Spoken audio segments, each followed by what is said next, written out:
بسم اللہ الرحمن الرحیم۔ اسماء الحسنی کی سیریز سٹارٹ کی ہے اور آج الغفور کے معنی اور اس کے خواص آپ کے ساتھ شیئر کیے جائیں گے۔ الغفور کے معنی ہیں بہت بخشنے والا۔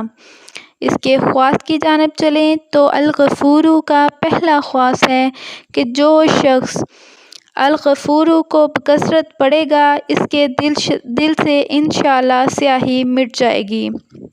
الغفور کا اگلا خواص ہے تپ یا درد سر کا مریض یا غمگین آدمی اگر الغفور کو کاغذ پر لکھ کر روٹی پر اس کا نقش جذب کر کے کھائے تو انشاءاللہ اس کو شفا ملے گی۔ الغفور کا اگلا خواص ہے کہ جو شخص بکثرت الغفور کا ورد کرے گا برے اخلاق اور روحانی امراض اور ظاہری بیماریوں سے محفوظ رہے گا۔ الغفور کا ورد کرنے والے کے پاس مال و اولاد بہت ہوگی، اس کے مال و اولاد میں بہت برکت ہوگی۔